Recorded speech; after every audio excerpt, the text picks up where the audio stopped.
I'm going to be brutally honest with you about something I discovered managing $160 billion for 5 decades that no one has the courage to say out loud.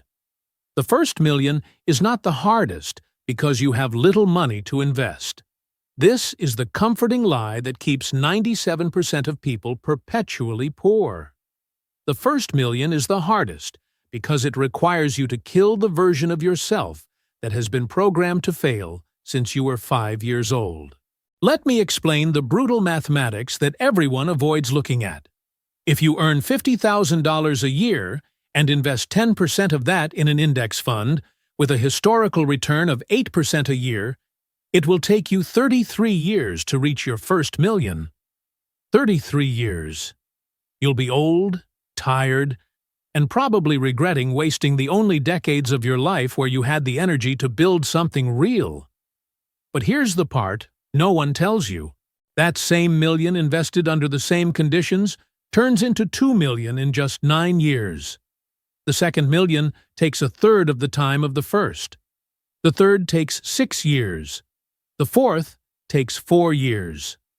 From the 5th million onwards, you are adding a million every 2.5 years without doing absolutely anything other than existing. The mathematics of compound interest is not linear, it is exponential. And this brutal difference between linear and exponential is what separates the rich from the poor. I spent 45 years building Bridgewater from a 2-bedroom apartment to the biggest hedge fund on the planet. And I can assure you that the first billion was infinitely more difficult than the next 159 billion. Not because I got smarter or worked harder. It's because the machine I built in the beginning kept operating and multiplying while I slept, ate, and eventually aged. And if you're not already subscribed to this channel, subscribe now because what I'm going to teach you in the next few minutes is the exact protocol I used to build this machine. And this information could be the difference between dying with $50,000 in your account or with 50 million. The problem is not that you don't know how to invest. The problem is that you are playing the wrong game with the wrong rules, expecting results that only come from a completely different game that no one taught you how to play. Over the next 40 minutes, I'm going to break down exactly how to build your own exponential enrichment vehicle. But first, I need to destroy 5 fundamental lies that are keeping you trapped in linear mathematics when the only form of real wealth is exponential. The first lie they tell you is that you need to save money to get rich. Savings are important, don't get me wrong, but saving without optimizing your rate of return on invested capital is like trying to empty the ocean with a spoon. The math is simple and brutal. If you save $1,000 a month for 30 years in a savings account, paying 2% a year, you end up with $497,000. It seems like a lot until you realize that you invested $360,000 of your own money and only earned $137,000 in interest over 3 decades. That's less than $5,000 a year in earnings. You worked 30 years to earn the equivalent of a part-time job at McDonald's. Now, take the same $1,000 a month and put it into a diversified portfolio returning 12% per year, which is perfectly achievable when you understand asset allocation. After 30 years, you have $3,049,000. Same discipline, same amount invested monthly, difference of $2,552,000. This difference is not luck. It's the difference between understanding and not understanding how the wealth creation machine really works. At Bridgewater, we developed what we called the all-weather portfolio after I lost 4% of the fund in 1987 and vowed never to be caught unprepared again. The idea is simple, but most people cannot execute it because it requires psychological discipline that goes against all human instincts. You balance assets that perform well in 4 different economic environments: rising inflation, falling inflation, accelerating growth, slowing growth. It's not 60% stocks, and 40% bonds that your bank recommends. This is marketing disguised as financial advice. It's 30% in growth stocks, 40% in long-term bonds, 15% in medium-term bonds, 7.5% in commodities, and 7.5% in gold. When the market goes up 20%, you don't make 20, you make 12. But when the market drops 40%, like in 2 million EL and 8, you don't lose 40, you only lose 8. This seems conservative until you do the long-term math. A portfolio that consistently returns 12% with low volatility outperforms a portfolio that returns 15% with high volatility because you never need to sell into the fund to cover living expenses. Let me tell you what happened to someone who learned this lesson the hardest way possible.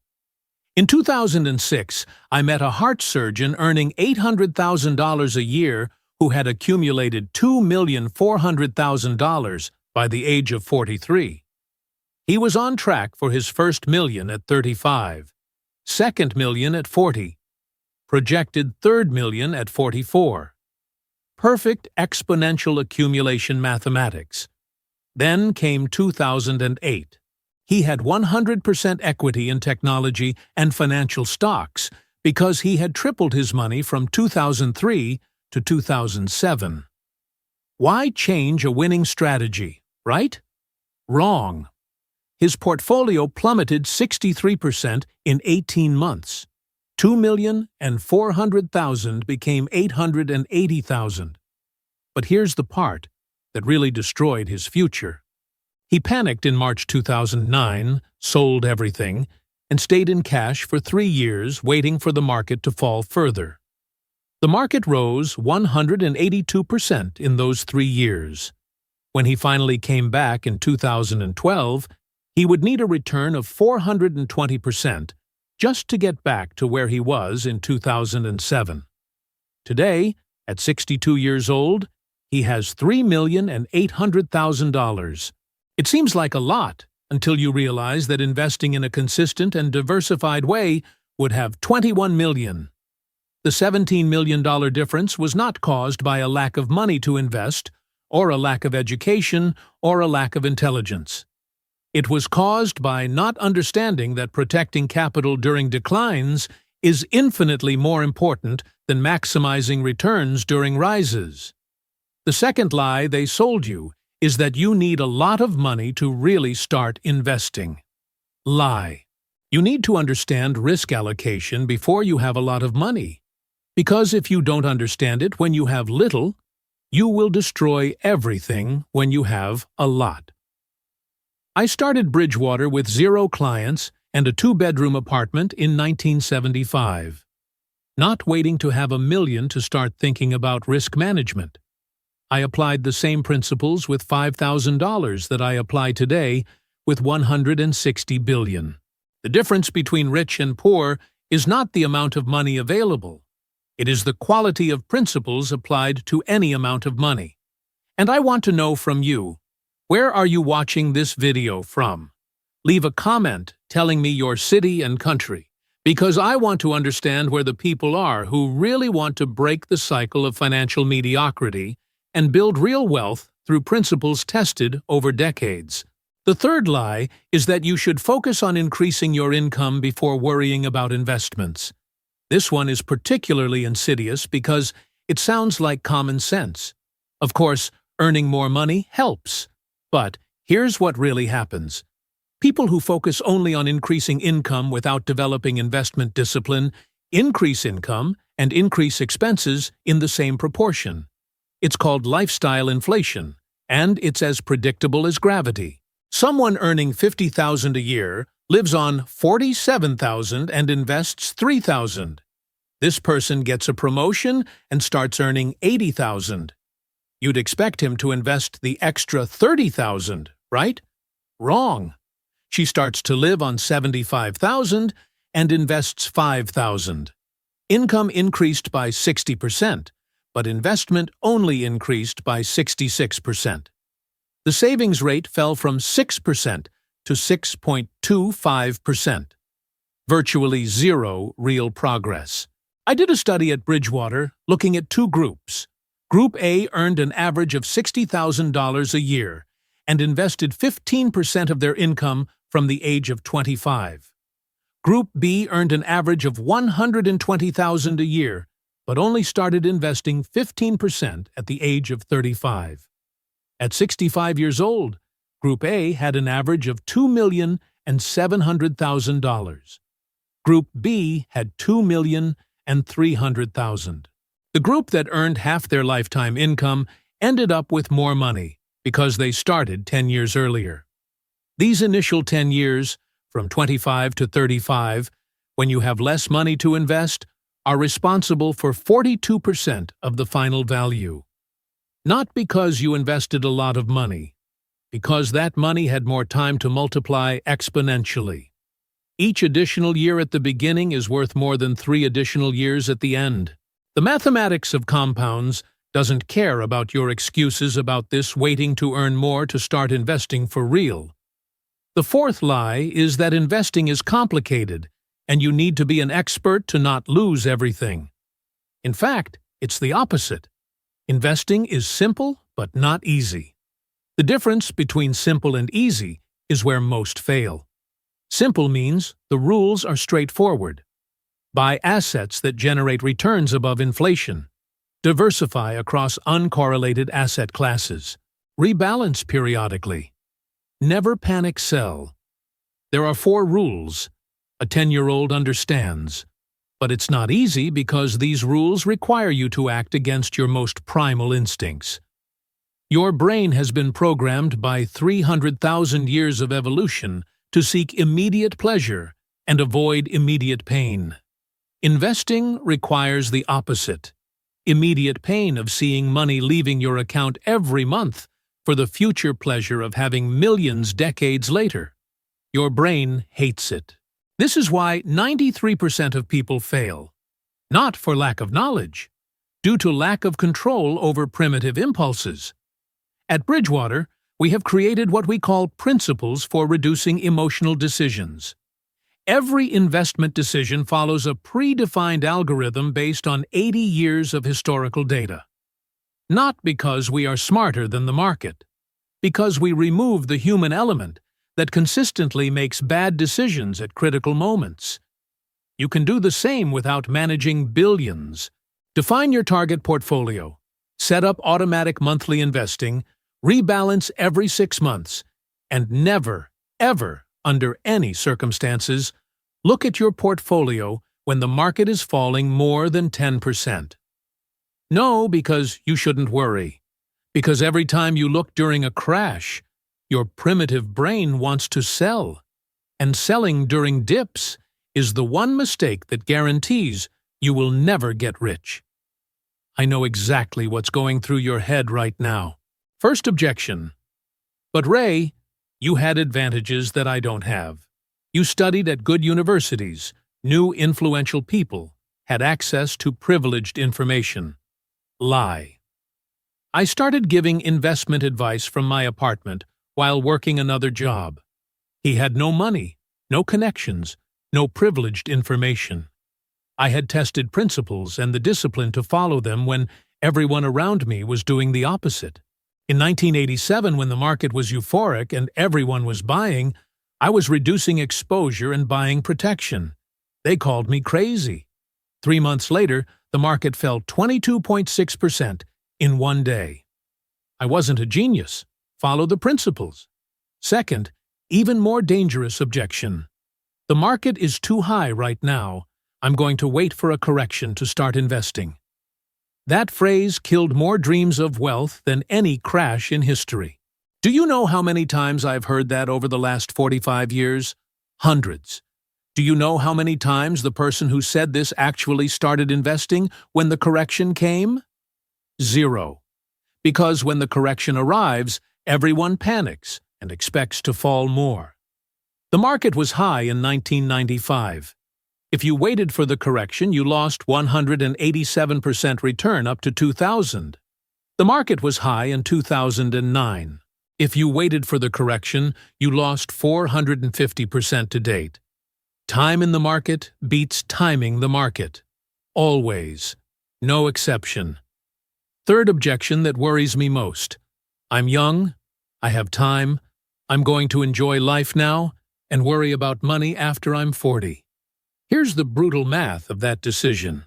Investing $1,000 a month from 25 to 35 and stopping completely, never adding another penny, you have $3,176,000 at 65, assuming 10% annual return. Investing $1,000 a month from 35 to 65. A full 30 years versus just 10 years in the previous example, you end up with $2,843,000. He invested 3 times as much money and ended up with less. The 10 years of difference at the beginning are worth more than 20 extra years of contributions later.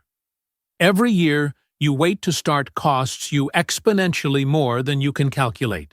Now, let me show you the exact protocol I taught my 2 sons when they turned 25, and which replicates on a smaller scale the same system I used to manage $160 billion at Bridgewater. First, absolutely non-negotiable action. Establish a minimum savings rate of 15% of gross income immediately. Not 10%. Not when you get a raise. Not after you buy the car. 15% starting from the next salary you receive. Why 15? Because 15% invested from 25 to 65 with an average return of 8% gives you 12 times your final annual income. If you finish your career earning $100,000 a year, he retires with $1,200,000. Does it seem like little? That's 5 times more than the average person who invests 6.2% and ends up with $240,000. Mathematics doesn't negotiate. Either you accept that you need to live on 85% of your income now to live on 12 times your income later, or you accept that you will work until you die. There is no third option. The logic is simple. 15% creates enough slack to capture the power of compound interest without creating deprivation that makes you give up. Less than 15 is insufficient to reach critical mass. More than 15 without increasing income creates restrictions that eventually break. 15 is the break-even point tested in thousands of cases. How to implement without fail? Set up automatic debit on the day you receive your salary.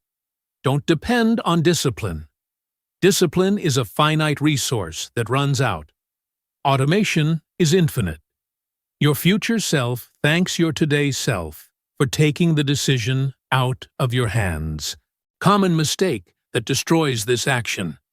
Increasing the savings rate from 3 to 15% all at once and giving up within 3 months because it created unsustainable deprivation. Increase 1% every 2 months, from 3 to 4, then to 5, then to 6. In 2 years, he reached 15 without feeling sharp, habit-breaking pain. Second critical action. Build a 3-layer portfolio that protects against the 4 economic environments without requiring you to predict which environment is coming next. First layer is foundation, 40% of the portfolio. 30% in S&P 500 index fund and 10% in small cap index fund. This captures economic growth when growth accelerates and inflation falls. Second layer is stability, 40%. 25% on Treasury bonds from 7 to 10 years, and 15% on Treasury bonds from 20 to 30 years. It protects when growth slows down because the government always pays debt by printing money. Third layer is real protection, 20%. 10% in commodities via Broad Commodity Index Fund, and 10% in gold via GLD or gold bullion. It explodes when inflation accelerates because it is real assets that maintain purchasing power. Why does this work when everything else fails? Because these 3 layers don't rise and fall together. When stocks fall 40%, bonds rise 15%, and commodities rise 25. When bonds fall 20, stocks rise 30, and commodities rise 15. You always have something going up compensating for something going down. Portfolio never drops more than 12 to 15%, while traditional portfolios drop 50 in crises. Historical performance proves it. From 1984 to 2020, this portfolio returned 9.7% per year with volatility of 7.6%. Traditional portfolio 60/40 returned 9.9 per year with volatility of 9.2. Virtually identical return, 21% lower risk. But here is the real power. In 2008, when 60/40 dropped 22%, this portfolio only dropped 3.9. In 2002, when 60/40 fell 10.6, this portfolio rose 7.3. The difference between falling 20 versus falling 3 is the difference between panic selling and staying invested. Staying invested is what makes you rich. Practical implementation step by step. Open an account with Vanguard or Fidelity, or any brokerage with zero fees. Buy 4 ETFs, VOO for S&P 500, VB for small caps, BND for medium bonds, EDV for long bonds, DBC for commodities, GLD for gold. Distribute exactly in the percentages mentioned. Configure automatic monthly purchase, maintaining proportions. Fatal mistake I see all the time? Rebalancing every week trying to catch short-term movements. You are not a trader. You are a wealth builder. Rebalance every 6 months, or when any layer deviates more than 5 percentage points from the target. Consequence of not doing this: portfolio of 100,000 turns into 60,000 in a crisis. You sell in panic, lose the 60% return from the recovery, and never return to break even. Portfolio of 100,000 with 3 layers becomes 88,000. You keep calm, capture complete recovery, and reach 140 in 3 years. Difference of 80,000 in a single cycle. Multiply that by 5 cycles, and that's $400,000 you threw away because you didn't have adequate protection. Third action that separates professionals from amateurs: increase the contribution rate by 50% of each salary increase you receive. Here's the math that changes everything. You earn $50,000, invest 15%, which is $7,500, live on $42,500. You get a raise to $60,000, that's an extra $10,000. Increase contribution by $5,000, keep expenses at $40,000 and $7,500. New savings rate is $12,500 or 21%. Next increase to $70,000. Add another $5,000. Spending goes up to $52,500.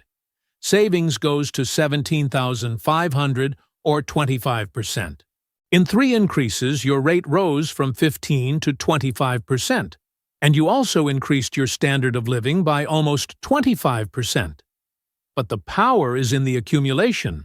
A person who keeps 15% fixed for 30 years invests $390,000 out of his own pocket. A person who increases 50% with each increase invests $740,000 out of their own pocket. Same career, same salary progression, difference of $350,000 in contributions. With compound interest at 8%, this turns into $2,800,000 versus $1,500,000. $1,300,000 difference that came purely from capturing 50% of the increases instead of 0%. Why does it work psychologically? Because you never feel loss. Lifestyle rises but more slowly than income. You feel better financially every year, but accelerate wealth exponentially. How to implement without self-sabotage. On the day you receive official communication about the increase, before doing anything else, go to the broker and increase the automatic contribution. If you leave it until next week, you have already mentally spent that money and will not be able to redirect it. Devastating common mistake. Celebrating an increase by buying a new car or a bigger apartment, and committing the next 5 years of increases by paying for this purchase. You hijacked your future to finance lifestyle today. Consequence in 20 years. Difference between 2 million and 500,000 and 600,000 in the portfolio. That's the real choice. Car worth 0 in 5 years, or 2 extra million in 20 years. Fourth, absolutely essential action. Never, ever, under any circumstances, take money from your portfolio for consumption before the age of 65, unless it is literally a matter of medical life or death. This seems obvious, but 82% of people break this rule at least once before the age of 45. Car emergency, entrance to the house, son's wedding, special holidays, unmissable opportunity. They're all lies you tell yourself to justify stealing from your future self. The mathematics of error is devastating. Withdraw $30,000 at 35 for a down payment on a better house. This $30,000 with interest of 10% per year would turn into $522,000 at 65. You traded $500,000 of future wealth for a slightly better house today. Even worse, it created a psychological precedent that makes the next withdrawal easier. Second withdrawal is always greater than the first. Third is bigger than second. In 10 years, you will have a depleted portfolio and a mountain of regret. Bridgewater has an absolute rule. Capital committed to a long-term strategy is never withdrawn except by planned liquidation. Never. Customers who requested early withdrawal were disconnected. It seems harsh, but it is protection against their worst enemy, themselves. You need the same protection.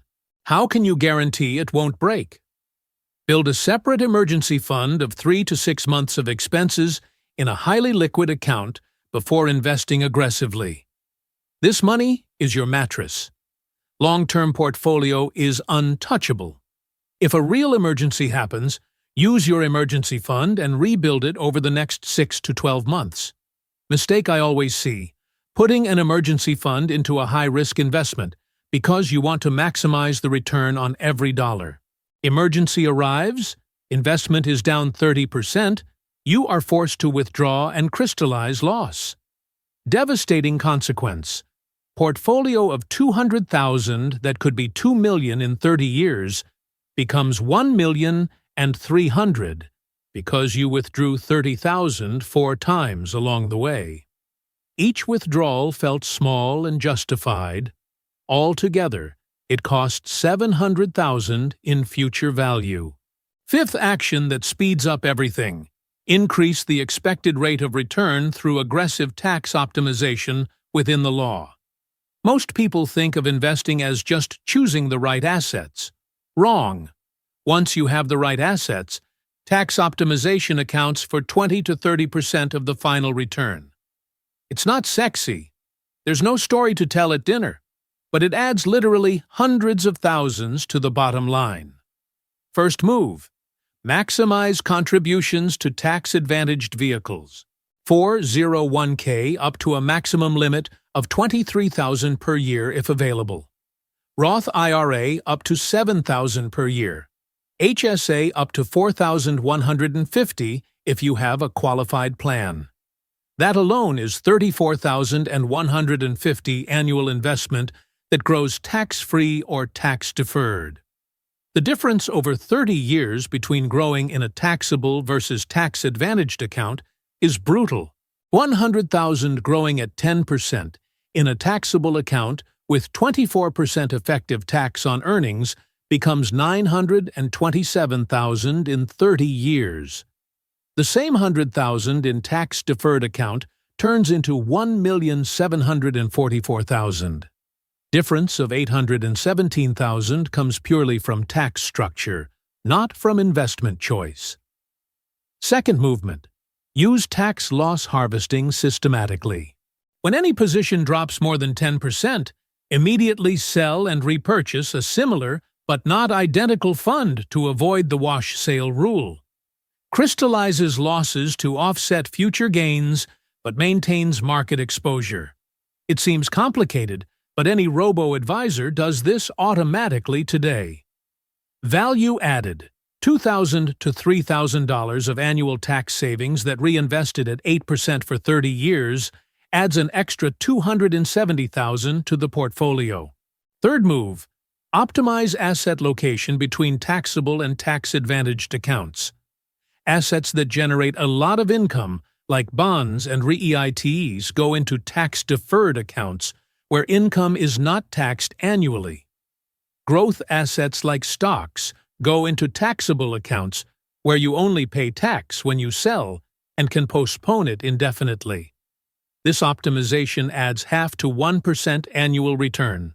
It seems little, but 0.5% over 30 years on a portfolio of 500,000 adds an extra $111,000. How to implement without hiring expensive CPA. Use Betterment or Wealthfront, which do tax optimization automatically. Or set up a simple spreadsheet tracking cost base and harvesting opportunities. Check quarterly. Execute when you see an opportunity above $1,000 of loss. Common destructive mistake. Excessive trading on a taxable account generating enormous short-term capital gains taxed as regular income. You earn $10,000 on trades, pay $3,800 in tax, reinvest $6,200. He could have maintained his position. His earnings rose to $15,000 in an extra year. He paid only $2,400 of long-term capital gains. He reinvested $12,600. Difference of $6,400 in one cycle. Multiply by 20 cycles throughout life. Consequence of ignoring tax optimization. Portfolio that should have $3 million has $2 million. A full million evaporated in unnecessary taxes that simple structure would have avoided. Sixth critical action that 95% ignore.